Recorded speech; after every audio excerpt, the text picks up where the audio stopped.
Radyo-Katipunan 87.9 FM. Radyo, radyo, radyo, radyo, radyo, radyo, radyo, katipunan. Radyo, katipunan. Radyo, katipunan. Radyo, radyo, radyo, katipunan. Radyo, katipunan. The voice of the Blue Eagle, kami di mapipigil sa pagbabalitang tumpak at tama. Buhay atin sa labas ng eskwela, ating ibibida lahat ng eskwela. Radyo, radyo, radyo, katipunan. Radyo, radyo, radyo, katipunan. Radyo, katipunan. Radyo, katipunan. Kawal ni Ignacio, katipunero sugo. Todo sa kayod, tulong at tulong. Lipad na Blue Eagle, galing hiding at tigil.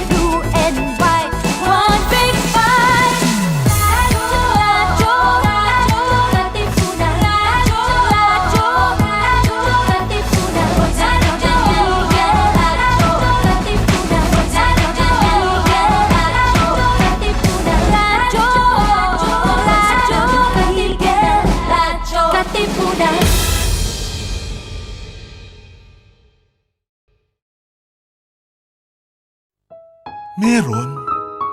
Ano nga ba ang meron? Paano nga bang mabuhay ng tapat sa meron? Don't you wish you can relive your philo classes? The terror teachers? The terrible oral exams? Or the even terrifying but liberating and life-changing aha moments? Lundagin mo, Beybeh! Here's your chance! Lundagin mo, Beybeh! Kasama ang mga pilosopong sina Jovi Miroy at Ron Capinding. Lundagin mo, Beybeh! Leaping upward, leaping forward. Lundagin mo, Beybeh! Leaping to greater heights, to greater wisdom, to greater magis. Lundag na, Ateneo!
Magandang hapon po sa inyo.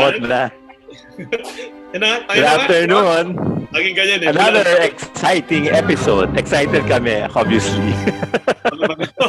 Magandang hapon po sa inyo lahat. Sana naman pala tutunan ng Lundagin mo, Beybeh.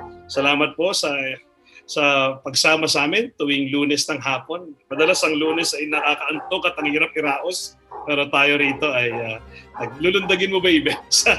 Ngayon pong hapon nga to, sabi ni Sir Jovi, meron tayong isang exciting na palabas na show, no? At bibigay ko na sa kanya muna yung pagsasalita dahil ang dami kumakawal dito sa paligid ko. The one and only the artistic director of the Cultural Center of the Philippines, Sentro Pangkultura ng Pilipinas. We're so honored to have you, Sir Chris Millado. Hi, yes. Welcome to Lundagin mo, Beybeh. Ay, ako, nag-freeze yata si Sir Chris. Salamat for having me here. Maraming salamat. Yes. I'm connecting to you from my lockdown quarantine study dito sa BF Homes, Paranaque. So si Sir Chris ay nasa Paranaque, right. Sir Jovi ay nasa Makati, at ako ay nandito sa Antipolo. Kasama natin at si Raul ngayon na siya nag-assist sa atin. So magkakasama tayo ngayon. Yes sir, thank you very much. Madalas ko nang gustong lapitan si Sir Chris Millado pag nanonood ako sa CCP, pero maraming tao nakapaligid at saka madalas lagi na kaming dapat umalis kasi malayo pa uuwihan namin. So ngayon, pwede namin siya makausap. Lahat ng mga tanong na gusto ko itanong mula pa noon at hanggang ngayon ay tatanong ko. Si Sir Joey. Simula muna tayo at chismis, no? So Sir Chris, I guess nung nagkaroon ng lockdown, how did you feel? Kasi since CCP is public space, ano ang immediate reaction mo? Just like everyone, no? Para tayong nabangga sa pader, di ba? Yung parang talagang medyo nakakashock dahil nga sanay na sanay ka na napakaraming tao, sanay ka na pagdating ng Pebrero, February Arts Month yun. At syempre, yun yung kasukdulan ng ating mga palabas sa CCP, yung ating pasinayan na punong-puno ng tao. Usually, pag Marso, February to March, yan yung unang natin ang una nating pasabog dahil almost 55,000 people come to the CCP just for the festival alone. So, immediately nang kinancel natin yung pasinayan, pinakamalaki nating kinancel last year at pinakauna nating kinancel even before na nag-lockdown. Dahil naisip namin, dahil sa dami ng inaasahang mga tao at artistang nagpa-participate, ay nako, magiging super spreader yon sigurado. So mabuti na lang at kinancel natin. Kaya ganun, kasabay ng iba, talagang medyo in shock tayo at medyo nahilo tayo ng mga dalawang linggo bago we could get up on our feet again. No? I remember. Oh.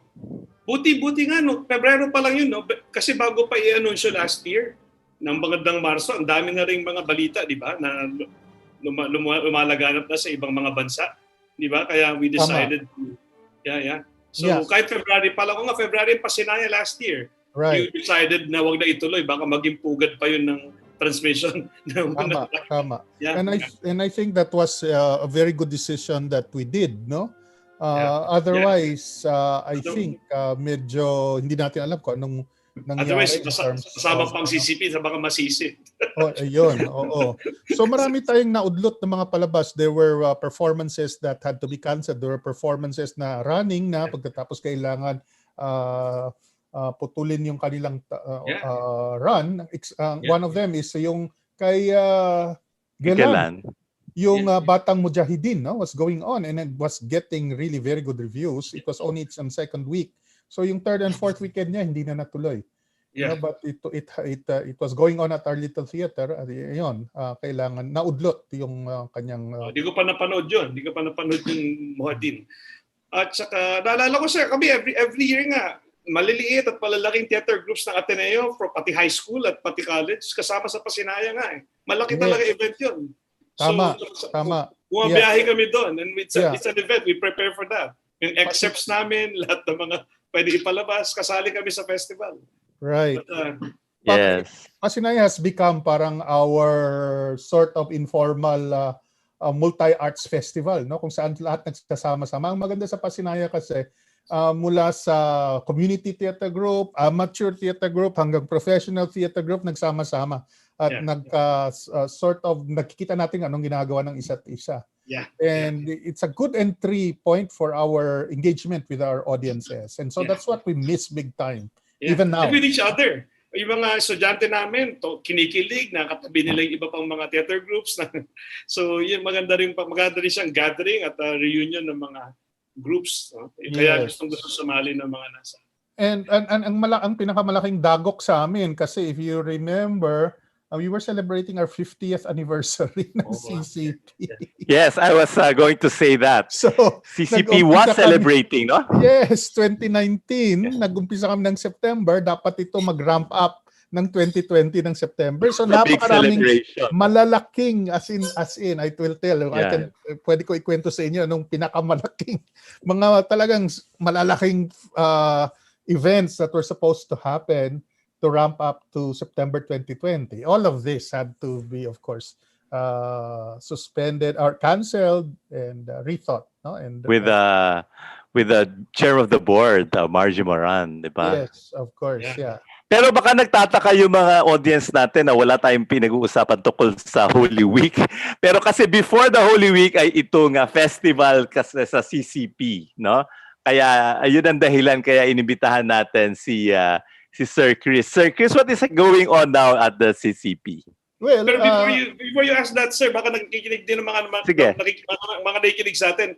Baka hindi si Sir Chris Millado ang ating artistic director ng CCP. And then no less, no.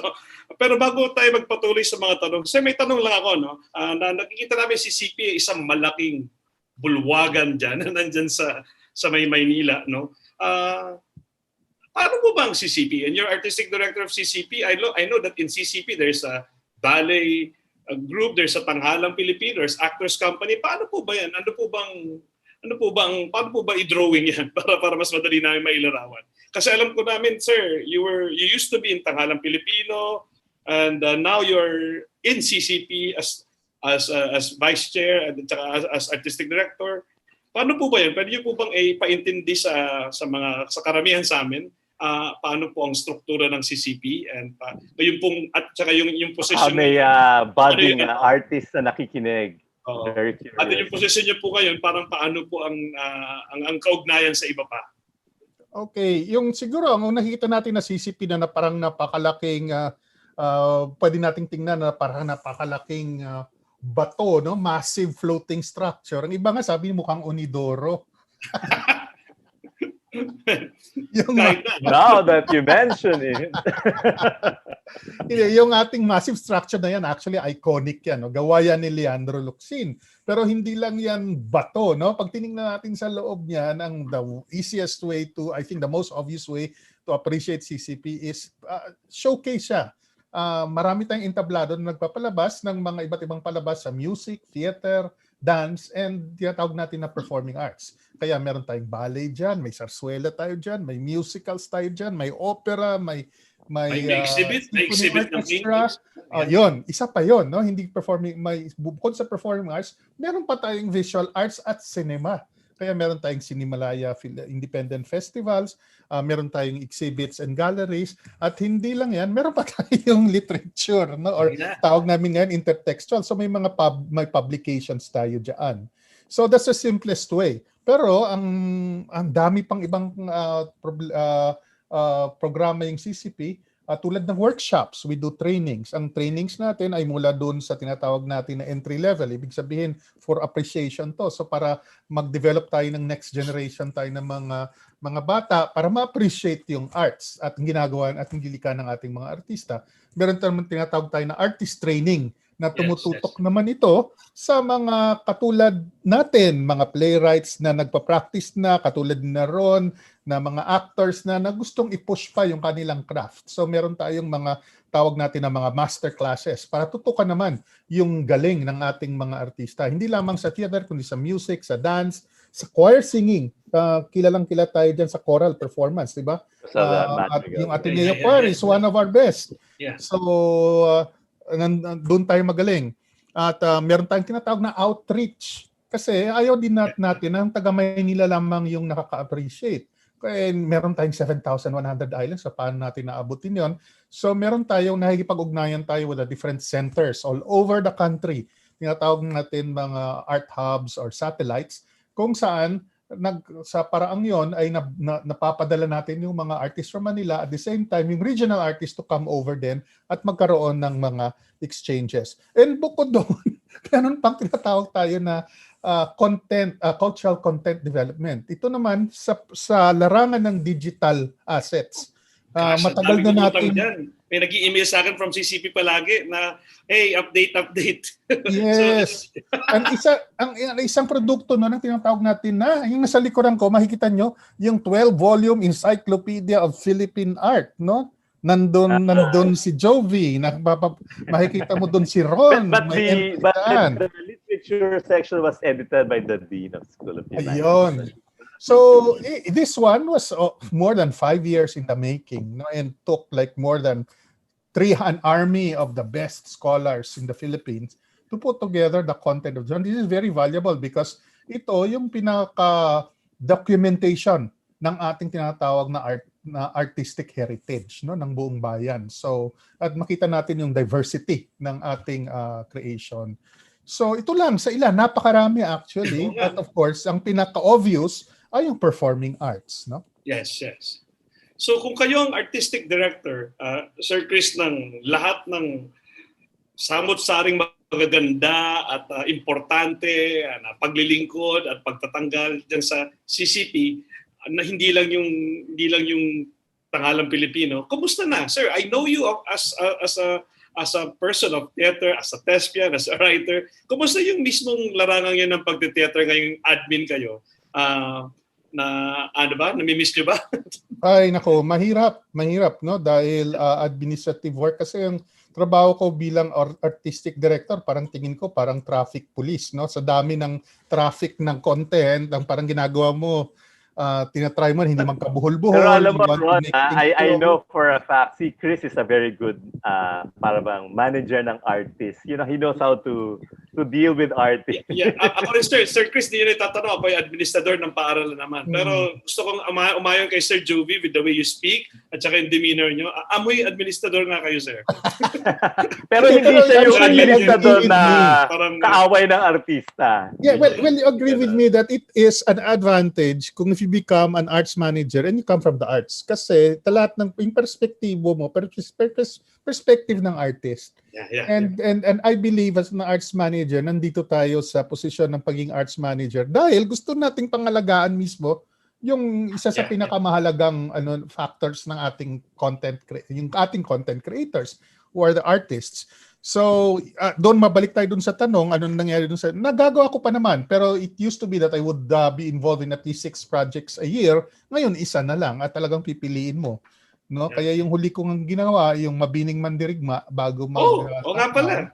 Iniisip ko, ano ba yung napanood ko? Alam ko marami, pero naalala ko lang na sigurado kung kayong gumawa ay yung kay Oni De Leon at saka kay Jovi Miro, yung siya yung tagal na noon. Pero I know for a fact, anak ng bayan. Anak ng bayan. Pero nalito na ako kung sino ang alin. Pero mabiling pero syempre si Chris is known for Buwan at Baril. At saka yung anak ng bayan, Jovi.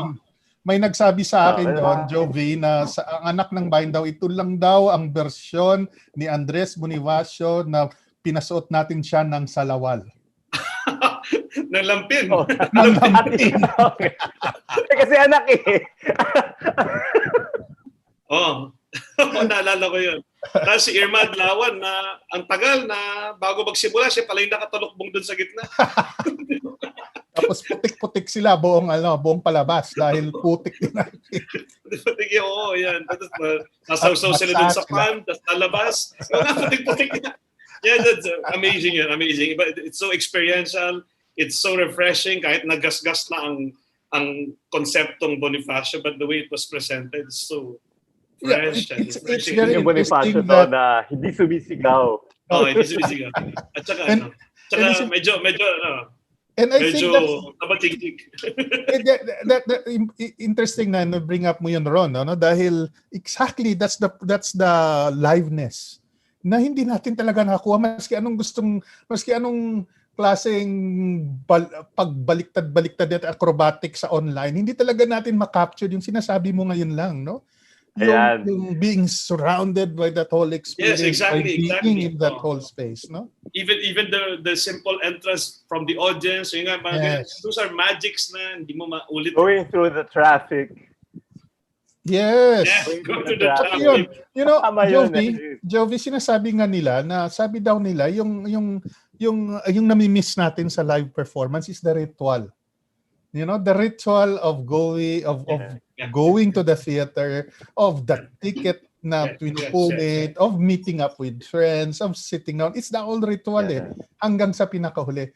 Kaya sabi nila, yung nami-miss talaga natin na parang hindi natin man-name, ito yung tinatawag natin na binibigay sa atin ng live theater na congregational experience. Yes, congregation. Oo, yung tinatawag na congregation ba?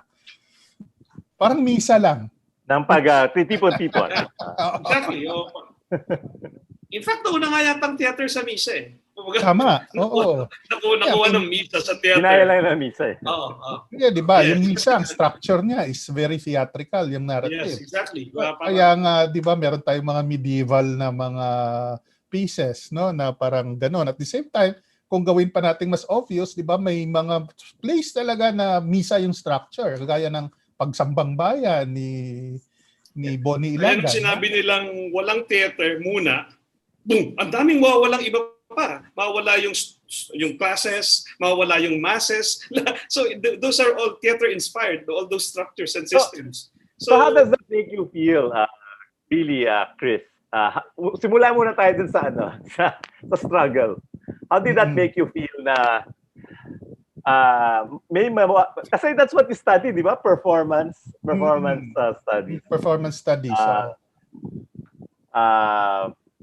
So how does that make you feel? Gaya ng sinabi mo, kahit anong gawin sa online, there's something that is not captured or... Yeah. Well, una-una sa totoo lang, during the first two lockdown, ang survival ka muna eh. You try to keep your head up above. So ang una mo syempre kapitan, yung pinakaalam mo, which was online. Mabuti merong Zoom, merong kung ano-ano pang social media platform. Kaya nahanapan mo kaagad. I mean, luckily, yung sa CCP, karamihan doon, nakaangkas kaagad doon sa bangka, kumbaga. Kaya kami naman nakapag-shift, pivot, di ba yung term dyan, pivot, na online kaagad. Pero after a while, habang ginagawa natin yan, parang unti-unti din dumadapo sa'yo na talagang maraming hindi nakaka-capture yung online na platform na nandun sa live na experience. No? And isa nga doon sa sinasabi natin yung ritual, sinasabi natin yung pagsama-sama sa isang lugar, sinasabi natin yung sabay-sabay na paghinga, pagtawa, pagpalakpak, no? Yun, hindi natin talaga ma-capture yun. At syempre, dahil dyan, we now look for parang sinasabi natin, sa palagay ko hindi mawawala tong online even in the new normal eh. No? Nakita kasi natin kung anong mga advantages nito. Pero sa palagay ko, babalik tayo sa live na performance. Yes. No? Parang may itch yung mga tao. Si Ron, so how do you feel about that? Sabi ni Sir Chris. Yeah, I completely agree. Although I think Sir Chris... I completely agree. Kasi nga, iba talaga. So, ang gagawin talaga ngayon ng actors, at least ng theater people, ay gumawa ng iba. Hindi yung dati namin ginagawa. So wala namang pretense na pantayan o kalabanin o palitan yung talagang alam namin. So, ayaw lang namin tumigil. So we just do what we can do. Tama si Sir Chris, pasasaturate na rin itong... I was going to ask Chris, katulad ka ba ni Ron na dahil extrovert siya, yung una niyang reaction paano na yan? Kanino na ako magpapalabas? Extrovert ka ba? Ay, ako introvert kasi ako. Ako kahit naman nung walang pandemic, ang hinahanap mo palagi, sinasadya mong magkaroon ng limitation, di ba? Ngayon may limitation. Nisip mo, paano natin lalampasan to? So ngayon, pero yun nga lang, ang limitation nito mismo ay yung gathering, yung congregation na sinasabi ni Sir Chris. So how do you, walang papalit dun eh. So I think, ang pinapakita natin ngayon na interesting, theater man yun o hindi, ay kung ano yung ginagawa ng theater people. Whatever that is, kung ano man tawag doon. So may mga theater people ako nakikita nagluluto at yun talaga, with theatrical things ang ginagawa nila. Ngayon magagawa kami ng parang film pero puro kami theater people. So I think that is at least yun ang isinisingaw namin, no? Kahit paano. Kasi hindi naman kami nakasara. Nakasara lang naman yung bulwagan namin eh. So, pero yun na nga, hindi namin maulit yung talagang forte namin. But at the same time, we'd like to be around. Do several things. Parang yun lang ang nangyayari. So, yun Sir Chris. So, hindi nga eh. I agree with you. Meron nang pumipintas sa ginagawa namin minsan. Susumbong ko lang sa inyo, Sir Chris. Pero hindi naman yan theater eh. Hindi naman yan theater. Mga naysayers. Sabi ko, di wag mo tawaging theater. But we are theater people trying to do something with our craft. It might not be theater, but we cannot not do. It's our essence. Buhay namin. We have to continue doing. Yung iba na nakaka-transition dun sa mga films, sa mga soap opera. Yung iba nagsasama-sama. Let's do a theatrical thing, but let's use this, ganyan. So, yun lang So yung iba naman, no. Sabi ko, paano kung tumagal to? Hindi talaga tayo gagawa. Yun lang. So sinusumbong ko lang sa'yo. Kasi at least ang CCP tuloy-tuloy, di ba? Hindi pwedeng matulog. Hindi pwedeng hindi umimik. So, ang nakakatuwa nga, in fact, during the middle of the lockdown, one of the best experiences I've had as a theater performance, may isang napanood ako online na talagang dinala kanya doon sa isang mundo through sound lang. Tawag nila binaural productions. Ang interesting doon ay dinala kanya doon sa unang engagement ng mga Amazon Indians, no? Based on an anthropological writing. Tapos ginamit niya talaga yung writing ng anthropologist na yon, yung sa first encounter niya with the Amazonian Indians. Tapos dinala kanya na doon sa first encounter niya, just used to sound. Yung 2-hour experience na nakikinig ka lang. And I was so immersed in the whole experience. And I was even more surprised to find out that this production was done like 3 or 4 years before the COVID lockdown. And it was considered theater. Yeah. A theatrical performance. Ngayon lang siguro lumalabas itong buong diskusyon kung theater ba yan o hindi. Pero actually, if it's recorded, it's not. Yes.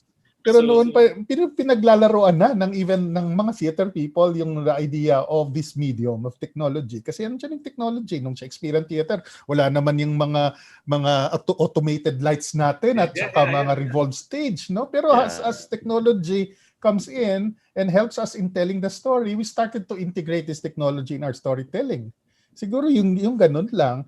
And I think this whole period sort of pushed us into experimentation in a big way, which will find itself when we get back to live theater and see how it will work for us in a big way. I think that's my way of looking. Remember yung production natin ng Don Q, where you also you wanted parang FaceTime, no? Yes, puro ganun din. Yeah. Baka hindi alamatan ni Ron yun, ikwento mo nga. Hindi. Gumawa kami ng device work based on yung Miguel de Cervantes, yung Don Quixote. Yeah, Don Quixote, yeah. Oo. So, ang ginawa namin, Don_Q. So, dinevise ngayon ng mga bata and nag-RPG sila, role-playing game. They would take on the different characters of the online game. And it's just juxtapose the plot of Don Quixote de la Mancha doon sa paghahanap ng mga kids playing RPG sa online connections. Di ba? Ganun yung nangyari. Galing. So that's live. Live. Pero and at that time, very few got what Chris was doing. Pero kids got it. The RPG kids got it. Yeah. Yung mga, alam mo yung mga avatar, yung mga ganyan-ganyan. Yes. Nawa yun. So nakakatuwa dahil ginamit namin yung usually what was familiar to kids, yung rules nila sa RPG games, ginamit namin as the rules for the improvisation. So yun, ganun yung naging, so every time manood ka ng show, iba yung palabas, iba yung plot, depende sa kung anong improvisation na mangyayari. At yung mga kids na dumadating, pumupunta din sila in costume at pwede silang sumali doon sa action on stage. As long as they know the rules, they follow the rules. Kahit si Needless to say, nawindang yung theater community. Yung anthology ng work ni Samuel Beckett na matanda na, no? Merong isang play doon na, siyempre absurdist naman ang mga ginagawa niya. May isang play doon, ang pamagat, the mouth. Tapos ang instruction lang, may mouth. Nagsasalita. So ano yun? Voice over ba yun? Is that still theater? If you record it, if I don't see any human body, is that still... So ang dami na. So iniisip talaga ni Ron. Yeah, sabi ko, so ganyan ba? Kasi sabi na sa LGBTQ, fluid din ang theater. So baka hindi kailangan bigyan ng mga mababagsik na hangganan. At opportunity talaga ito na, yan nga, yung kinikwento yun sa Indian na, na parang yung sound experience na, that's interesting. I can imagine, no? Parang, you got, ay sir, sana mapanood nyo talaga Password Oedipus Rex. Oo nga I wanna see it. Something like that. Tapos na yung palabas pero tingnan natin kung mahiling ko sa Tanghalang Ateneo na bigyan kayo ng special link. Hindi. I'm more than happy to to buy a subscription. And I think that's the other thing we need to push, no, for our all our viewers. Audiences. Kasi so far, nasanay tayo magbigay ng libre online eh. Pero I think one thing that people need to realize, may resources that we need to put together to produce these things. Hindi to libre. In fact, sa CCP lang, kung minsan inaabot kami ng million just to produce a 5-minute or 10-minute content. It's just that at this point nga, medyo nasasanay pa yung ating mga for free content. But I think maganda din unti-unti na makapag-support yung ating mga publics doon sa ating ginagawa by subscribing, by buying tickets to the online experience. So I really don't mind like buying tickets to your production, which I've read really rave reviews about it. So I'm quite excited. Sir, sabihin ko kay Sir Jovi na kontakin kayo kapag meron uling open na show. Ongoing pa siya until today, until Sunday lang, last Sunday. Until Sunday. Pero ito namang until Sunday na ito, Sir Chris, ay isang extension na namin eh. So pag meron din kami naririnig, I think maraming gustong mag-book din sa amin na school year naman, ganun. So marami naman siyang chance. Pero I'd really gusto ko malaman kung ano yung kasi ang nangyari dito, wala ring pretense na hindi to film, hindi rin to theater, but we're just theater people. I don't know the language of cinema. They don't know. They are acting. They are doing Oedipus Rex and acting nila Rolando din yung Tagalog, yung ganon. So it's really something yung mga nakita ng iba, parang iba to parang ganon. Pero Sir Chris, yung ating title ngayon, para lang malinaw sa mga kumusta nga ba ang CCP? So how does, since the pandemic and until now, parang battle cry or game plan or parang mga balak nakbang? Pare-pareho ba within the same roof o iba-iba ang game plan ng Tanghalang Pilipino, ng ballet, ng paano po ba yan? Kumusta po ang CCP, yung ating bulwagan ng mga sining? Well, yung pinaka-battle cry ngayon ng CCP ay to save as many livelihoods as possible sa artists. Yun yung pinaka-battle cry niya. But continuing to connect with audiences and delivering yung the best experiences in alternative platforms. So yun yung pinaka-battle cry ngayon. Save as many livelihoods as possible. Kaya importante sa amin, marami bang nabayaran dyan? Marami bang nakasama dyan? And so on and so forth. No? Ano ibig sabihin yung save as many livelihoods? Kasi, mga livelihoods na related to... Ibang dami na-cancel na mga kasi every year we employ, the CCP employs as many as 3,000. Jobs, create as 3,000 jobs for artists, including sa production staff and so on and so forth, as well as sa mga suppliers. Kasi we're the only center na continuous the whole year round. Mga palabas. So, hindi lang yan actors yung in-employ natin, kundi pati yung mga mananahe, parepentero, even catering, nagsusupply ng flowers, even yung nakasurround na mga kapihan dyan, restaurant, lahat yan.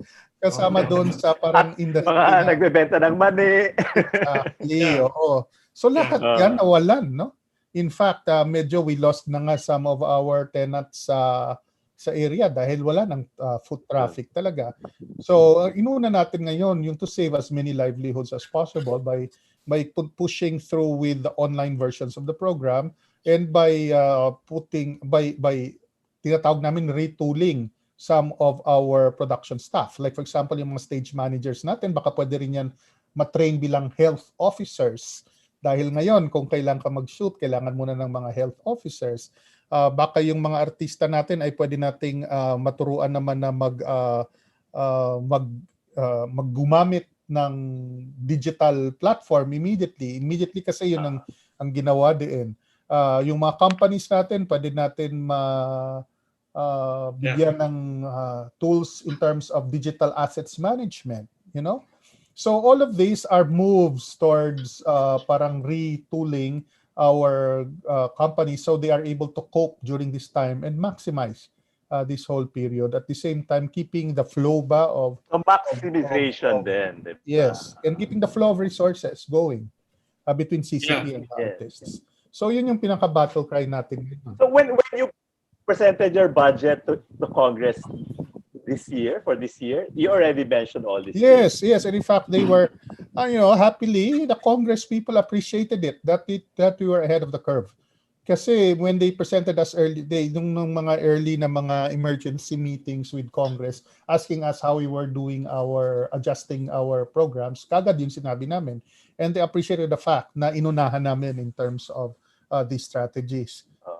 So that's the reason na Kasi talaga naman creativity, innovation, galing yan sa artista, di ba? Yeah. And fact, that's why they invest on artists more. Yeah, exactly. Yes. Sa mga grupo na kasama ko, Sir Chris, ito nga, mapayuhan nyo nga kami.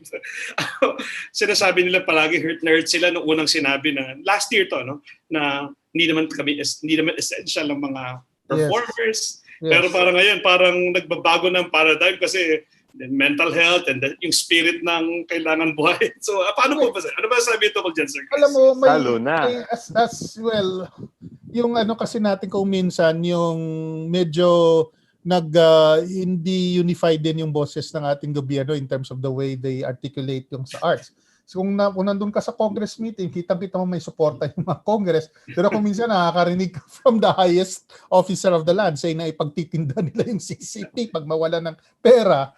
So may mga ganong contradictory na mga statements, no? Pero kung tingnan naman natin sa aksyon ng Congress, not in, of course, at the risk of saying that I'm parang pro-Congress or anything, pero may mga tinatag natin mga allies tayo sa Congress. No? Name names. So you mentioned Congressman Toff de Venecia, who is That's the essence of Congress na sana lahat ng tao may alay doon, di ba?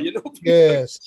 Ang maganda kasi sa Congress ngayon, marami tayong hindi lang mga allies, mga artista like sina Yul Servo.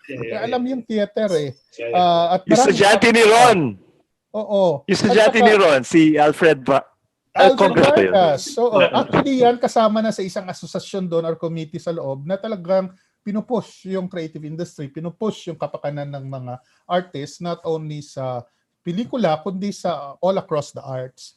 So, importante yon. And ito naman I think yung isang development na medyo nakakapagbigay hope sa atin. Yon. Ano ba pinag-usapan? We might lose time to talk about Tuloy Po Kayo. The real reason we invited Sir Chris is Tuloy Po Kayo because it's really part of springtime, no? Or summer festival. As you said, Tuloy Po Kayo is an online pasinaya festival. Tuloy Po Kayo is a multi-arts festival online, no? Originally, actually Pasinaya, we used to do it in February. Pero again, dahil nga dito, hindi pa rin tayo pwedeng bumalik sa live, kailangan pa rin online. So, itong Tuloy Po Kayo is an effort to bring together yung spirit ng Pasinaya, which is basically a multi-arts platform, which is, tawag namin open programming. Ibig sabihin, maski pwedeng ipalabas doon. Kaya music, theater, dance, kaya community theater, regional theater, professional theater, metro, lahat pwede doon. Pero the whole idea is just everybody going to the platform, checking out as many things as possible, and continuing to engage with audiences. So yung pinaka-objective nitong Tuloy Po Kayo, and we hit on the idea of Tuloy Po Kayo because di ba yung Tuloy Po Kayo is such a wonderful expression, Pinoy expression. Pag sinabing tuloy po kayo, hindi lang yan tuloy kayo sa aking tahanan, kundi tuloy po kayo sa aking saloobin, sa aking nararamdaman. It's a much more embracing and warm term. And we thought na this past year, practically, pinatuloy natin ang karamihan sa ating mga tahanan, sa ating studies, our places of sanctuary, our places where we create art, in spite of the fear that surrounded that's outside and the uncertainty. Yeah. So we thought it was also some kind of temperature check in terms of where we are, no? Yes. Tuloy po kayo. Yung ganun yung... Magre-rejoin yata si Sir Jovi, pero I think that's the blessing in disguise. Ako nagtatanong sa inyo. So kailan kasi hindi ko masyadong alam Itong Tuloy Po Kayo, so When is this? When is the festival? Gaano ka? Nag-start na tayo. This is a 2-week festival which started last week sa 19th and goes on until the 28th. So araw-araw, starting last Friday, may mga nakaschedule tayo between 10 in the morning until I think ang programming niya until 7 or 8 in the evening. Na iba't ibang may merong palihan, workshops, may palabas, shows, at merong mga palitan. Tawag natin, ito yung parang arts market of some sort, pero wala tayong tinitinda doon, kundi more of parang info booths about the different groups participating. So basically, siya kumustahan to basically ng lahat ng involved in the arts, including its audiences and artists and Nakamute ka, Sir Jovi. Nakamute ka, Sir Jovi. Sir Jovi, nakamute ka. and I guess if it is a young person who's curious about the arts, pwede din to check out all the offerings, no? Kasi ang dami, meron pang Lea Salonga ako nakikita. What is she going to do? She's going to have a concert? She's inviting people to her sala where she will sing a couple of songs. Yeah. So tuloy po kayo talaga. Kasi tuloy po kayo fashion. Oo, tuloy po kayo sa aking wherever and then talk to, being intimate in your intimate spaces where you usually create your art. Maganda yung tuloy po kayo. Gamitin ko nga yan. Hindi ko plagiarize, but the concept of, hey, I'm at home. Of course. So I don't know if you know about it, Chris. That's a book by Father Albert Nahelejo. Tuloy po kayo. Yes. Part yan ng parang psikolohiyang Pilipino, di ba? Yung sinabi rin ni Chris kanina, yung loob. Kasi yung loob talaga yung tuloy po kayo. Di ba very romantic din about loob si Father Alejo. So yun ang binabanggit kanina. So magandang concept siya kasi since everyone hindi makalabas, patuloyin ko na lang sa aking... So meron dito, Cavite Young Writers Association. What will they do? Parang palabas. Meron sila palabas. I'm looking at the program now. Oo. Alam mo, hindi ko alam yung bawat isa kasi there are more than 200 shows. No? So what will they do? What will they do, Chris? Ito, puro mga 15-minute to watch or they will register and then how will they enjoy? How will they participate? They just go to the website ng Tuloy Po Kayo. Actually, may mga hashtag dyan at saka mga links. They just click that and then it will bring you to a very short registration process. And then, nandun ka na sa tinatawag natin ng parang lobby. Tapos may mga virtual venues doon. Meron ding main theater, little theater, batute. Pero actually, mga places. And then makita mo ngayon yung lineup of different shows that you can see all throughout the day. So yun lang. And you have the Cinemalaya shorts. Of course, that really fits the platform. Namiss ko na batute, little theater, big theater. Pati Bafeteria, lahat yan. Yung Bafeteria mukhang pinaka-paborito mo, ano? Yes. Talagang buong karanasan na yan. Pag nasa CCP ka na, lalo na kung taga-malayo ka, danasin mo na lahat. Kahit wala kang pakay, umakyat ka na dun sa red carpeted staircase, lahat yan, gusto mo nang danasin lahat. Well, ito sasabihin ko first time sa inyo, habang nakasarado yung CCP, ang dami actually na ginagawa sa loob ngayon. We're seizing this chance to renovate and upgrade all the facilities of the theater. Kasi napakatagal na namin gustong gawin yan, hindi namin magawa dahil nga palaging booked ang mga theaters natin. Kaya maski anong gusto namin palitan si carpet, palitan yung mga silya, palitan yung hindi namin magawa dahil back-to-back yung mga production. So ngayon, kung makabisita kayo ng CCP, makita nyo, boarded up yung main theater lobby dahil pinalitan namin yung escalators mula first floor hanggang fourth floor. Kasi yung escalator yung unang escalator sa Philippines. Yes. How do you replace escalator? Talagang, oh my goodness, major. Papalitan mo. Yeah, kailangan mo talagang baklasin from its casing kasi may cement casing yun all the way up. Tapos, I don't know if you remember, pag sumpay ka ng escalator natin, single lang siya, hindi pwedeng pang dalawahan. Naalala niyo? That's why I think it's the old. So, yung mga escalators, pina-custom made. Kasi ngayon, wala nang ganong klaseng escalator, na tigi-isang tao lang umaakyat at pababa. So, yun yung ginawa ngayon. Tapos, andyan din yung pagpapalit ng mga upgrade natin ng mga theaters natin. Paghahanda, papunta dun sa tinatawag natin new normal. So, yung mga air filters na kailangan ipasok para mas maganda yung circulation ng nandyan yung mga foot markers for physical distancing. Andyan yung mga automated na mga contact tracing sa lahat ng entrances and exits para sa ating mga audiences pagbalik nila sa ating mga venues, no? At itong pinaka-exciting, bubuksan na ang panibago nating black box theater. Na supposedly, meron. Di ba, ang black box natin ay a different location. Black box natin noon yung Matute. Pero ito talaga is a 400-seater black box na standalone. Asan yan, sir? Asan yan? Saan yan kinonstruct? Ito ng Production Design Center. Sa harapan ng PICC. Standalone siya na talagang dinesign din ng mga Luxina na associates. So actually ready na siya kasi it was supposed to open in 2019 pero dahil sa lockdown, pinuspone natin ulit. Pero handang-handa na siya na bumukas. Hindi ko masyado kami. Of course, so, the Met is still part of the Met. Ron? I'm sorry? Yes, Ron. Binuho ba siya, sir? O in internal, in interior decorate at renovate lang? Hindi, it's a completely new structure. Completely new building. Pero sila Luxin pa rin gumawa, no? Yes, An association. Yung architecture company, no? Yeah, Luxin, So yeah. How about Metropolitan? May tinatanong ka about Met, Sir Juvie? Met is also part of CCP, di ba? No.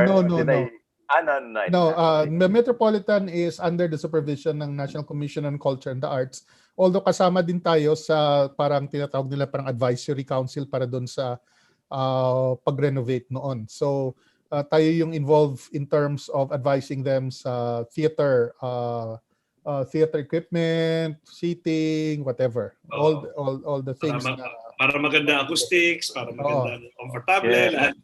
The renaissance has been happening since Chris has been in the CCP, no? So Chris, there like how many performances? I think I saw 500 or ang dami yata nito sobrang dami nga. So kasi the ano naman is it's 15-minute things. Okay.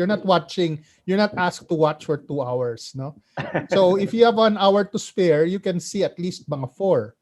No, if you have 2 hours, then maybe you can see 6, and then sort of you can sort of wander around the different rooms and shows, no? So the idea lang is to give like a wide range of choices. Basically to the message out there na sirado nga yung ating mga tanghalan pero punong-puno ng pag-asa at panaginip yung ating mga artists in terms of pagpapatuloy ng kanilang sining. So Chris, dati ang tawag si CCP is the home of the Filipino soul. Of the soul of the... Ngayon ano na siya? Parang naging community hub, di ba? Para siyang bumubuo ng mga komunidad. Yes, I still think the Sanctuary of the Filipino Soul is especially during COVID seems like appropriate. No, looking at a sanctuary as a place of refuge, no? Kasi that was one of the main things why I wanted to keep on pushing because we knew na the artists were the very first to respond during COVID to reach out with their artistic expressions to sort of offer some kind of balm, no, to some of comfort. Diba? Through songs, poetry, and so on. Yeah. And now, parang the idea of being a sanctuary seems appropriate, especially during this time. So we try to continue to be that. No. Amazing. So we're actually very happy, impressed, and very joyful that the CCP is up and about. Kasi it's really, kind of a barometer of the spirit of the that's the word, the barometer. Kaya nga, Sir Chris, baka ba gustong sabihin sa mga mahina pa yung tuhod ngayon at naduduwag pa na mag-venture at lahat. Yeah, at the same time, I think we should also be realistic. Now, although we have all this performance, I was saying earlier, we have to also be cognizant of the fact that a lot of our artists are just beginning to feel the effects of this pandemic lockdown. No, although we are all very like enthusiastic about the work, at the end of the day, we need to pay our rent. We need to buy food, get food on our tables. We need to get enough money to tide us over the next uncertain length of lockdowns. No, So in so the last segment, Chris, what are you going to like? What do you see as the adjustments in the new normal for theater, for the CCP, and for theaters? Ano yung nakikita nyo na? Of course, we will be in lockdown for 2 weeks, but let's be hopeful na at some point things will be fine. So ano na yung mga adjustments nyo? Well, ngayon in terms of adjustments physically, as I mentioned earlier, inahanda natin yung theaters natin so that we can build tinatawag natin confidence. Kasi sa totoo lang, tayo din mismo, di ba? Pag sinabi natin, oy, inimitahan ka namin sa aming live performance, ang unang papasok sa inyo, nako, baka ma-COVID ako dyan, di ba? Ano kaya yung ano? Ayun. So we have to build also our confidence of our viewers that they are going to be safe in our venues. So it starts with us in the way we do our productions, I guess, no? So can you imagine attending a symphony orchestra with an 90-piece 90 instruments tapos kalahati niyan wind instruments blowing aerosols into the air, di ba? Or, di ba, mag-attend ka ba nun, Ron? Or a choral festival with a 1,000 voice choir with everybody like spreading beautiful aerosols in the air, di ba? So, di ba, how do you deal with those things? So, those are the things that you think about. Like, those are the things you think about. How do you begin to, first, if build confidence ulit. Ibig sabihin tayo din mismo. In the theater. Oh, especially if it's inside the theaters. Yes. Of course, there's the prospect of moving out and doing outdoor performances. Pero alam mo naman sa atin, kung hindi medyo mainit, talagang binabagyo sa labas. So medyo may limitation tayo doon. So yun ang isang adjustment na ginagawa. Pangalawa, of course, we're on the lookout. We're trying to also encourage, tinatawag namin stimulus funds. No, we introduced grants for specific organizations, not for organizations who applied. You put up tinatawag namin na innovation grants. Na the idea is to it's a competitive grant for groups who'd like to push like innovations, especially addressing this kind of situation right now. And then there are other things coming up in the future. Tawag namin mga stimulus venue grants. Kunyari kung may naudlot kayong palabas nung pre-COVID, no? And if you'd like to present in our venues during kung pwede na, then we'll be offering like video grants for that. Marami yun. Yes. May mga 3 days before opening, nag-lockdown. Yes. Kompleto na lahat. Yeah. Gusto ko yan, stimulus. Gusto ko yun, may stimulus. Oo. So yun yung mga adjustments that innovation is the key word, the operative word. Yeah. Pero again, I think we need to be cognizant na marami tayong mga artists na may pangangailangan talaga. And then we really need to look for other ways of reaching out to them and helping them. Kesyo, bumili lang naman tayo ba ng mga niluluto nila sa kusina or tinitinda nilang mga ring light or whatever, no? Nakakatulong yon. Or kung meron sila, nag-up sila ng mga content at humihingi ng donations, then we donate. And this will, I think, help in many ways. Sa academic Chris, sabi namin. Again, sabay kayo nagsasalita. Sabay, ikaw muna, Joe. Sa inuhugot ni Chris yung mga creative ideas niya, especially dun sa tiding over the artistic community. You know what? Hindi lang sa akin nanggagaling to. I work with a team of more than 20, 30 arts managers who themselves have their ears very close to the ground. And I'm very fortunate to have them. Sila kasi I'm fortunate na sila mismo ay artists din. And so in short, naramdaman nila yung pulso. So sila they bring in those kind of inputs, no? So and it's a collaboration. We talk through this, we we keep our ears very close doon sa changes in the environment and see how we could immediately react to them in our own ways. Yung tanong ko naman sa sa school, ang pinag-uusapan namin, in the event na bumalik na tayo, we are imagining that it will not be fully the same because there are so many things we've learned about this pandemic already that are good, no? That baka natin i-bring in. So ano bang tanong ko rito? Ano bang nakikita niyo, Sir Chris? Will we really go back to normal o blended na yung susunod na blended ang tawag dito, blended na yung susunod na phenomenon, or marami na tayong biglang maraming force and therefore CCP will have to accommodate different kinds of expressions, art expressions. Ano po ba nakikita niyo pagkatapos ito? Ito ba isang simpleng pagbabalik lang dun sa kung ano meron tayo dati o may mga things will never be the same or as was, parang gano'n? Ano po bang palagay niyo dyan? Sa palagay ko, babalik ito sa dati pero parang hindi dati. Yung parang ganon. Yung parang, di ba ganon sa drama?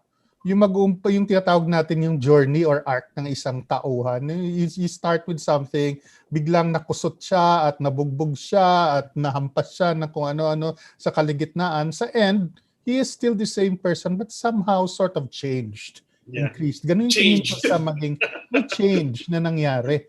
Pero yung core niya as a being, nandun pa rin, pero medyo nakusot na ng konti. And that's part of the whole evolution. I think ganun mangyayari sa teatro, no? Ang sinasabi nga nila sa kasaysayan naman teatro, kung ano-anong great plague ang dinaanan, pero it continued to survive. No? But immortal talaga.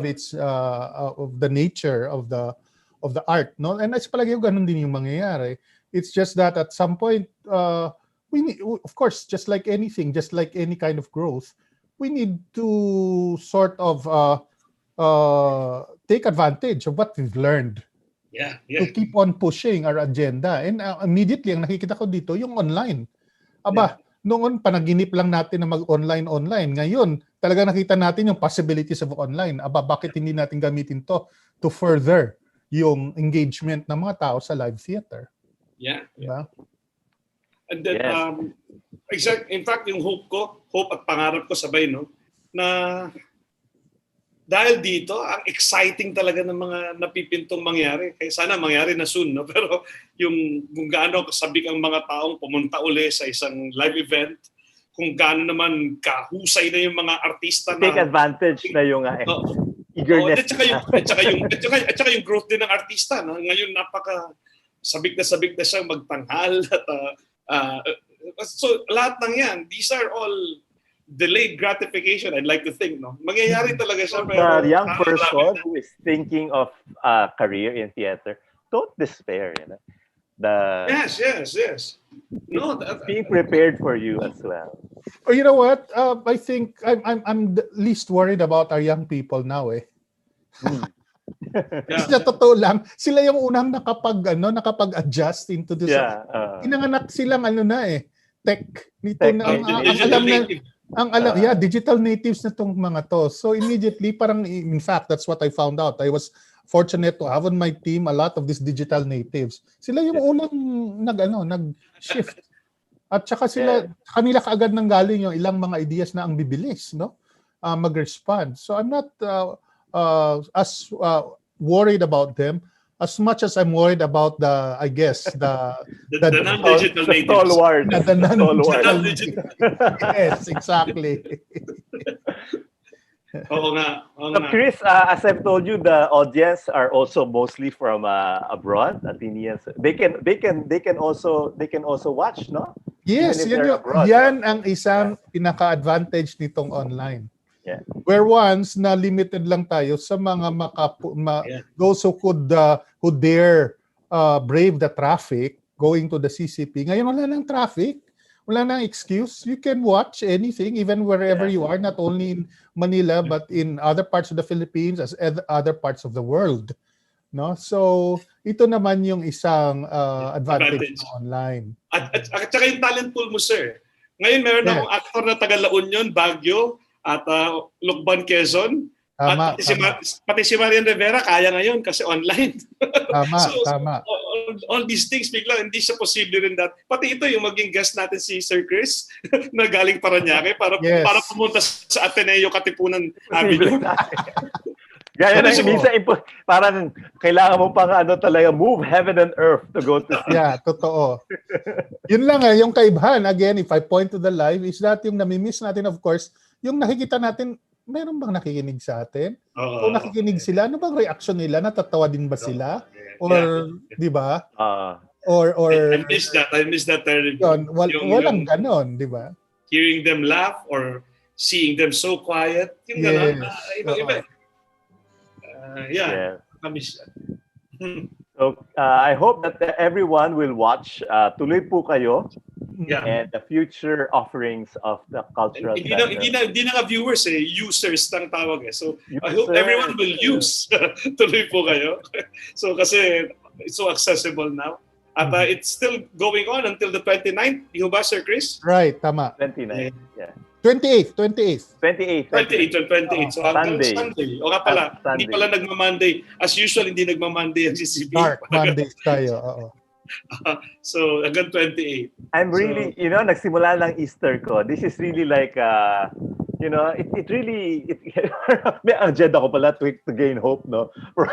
So, I'm really very hopeful and lalo na yung mga stimulus packages na yan that CCP will make available to everyone. No? Ako naman, personally, I'm very happy na marinig ang mismong artistic director ng CCP to be also so up and about and about these things. Kasi kami, sir, kanya-kanya lang kaming echo chamber nga dito. Sige. Kami, naghahaguran kami ng likod, nag-cheer kami ng isa't isa.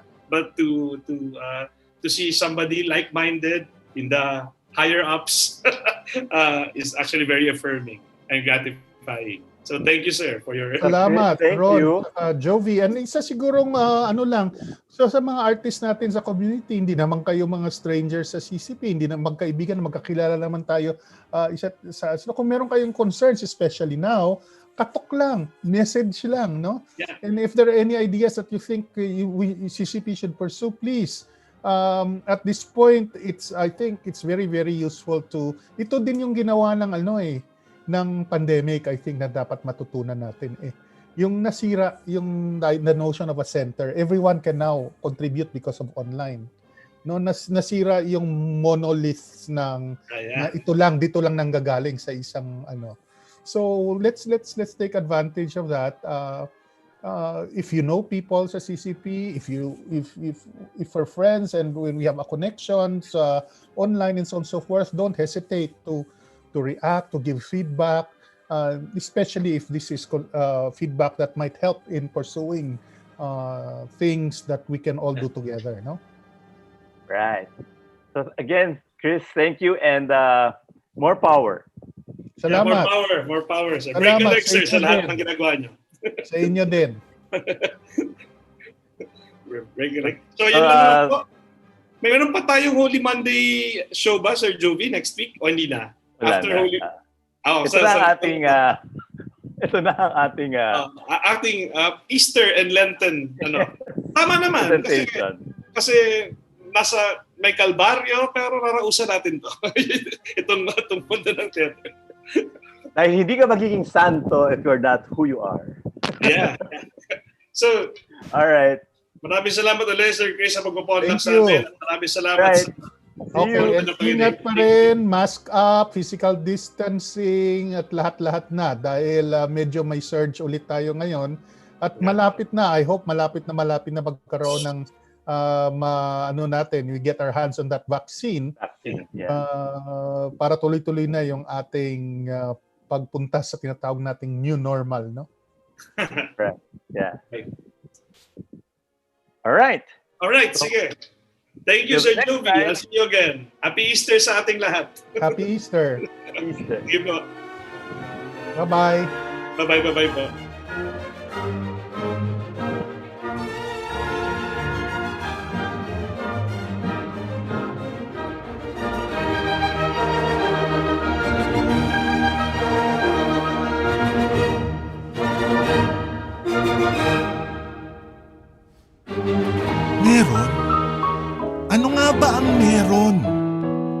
Paano nga bang mabuhay ng tapat sa meron? Don't you wish you can relive your philo classes? The terror teachers? The terrible oral exams? Or the even terrifying but liberating and life-changing aha moments? Lundagin mo, Beybeh! Here's your chance! Lundagin mo, Beybeh! Kasama ang mga pilosopong sina Jovi Miroy at Ron Capinding. Lundagin mo, Beybeh! Leaping upward, leaping forward. Lundagin mo, Beybeh! Leaping to greater heights, to greater wisdom, to greater magis. Lundag na, Ateneo!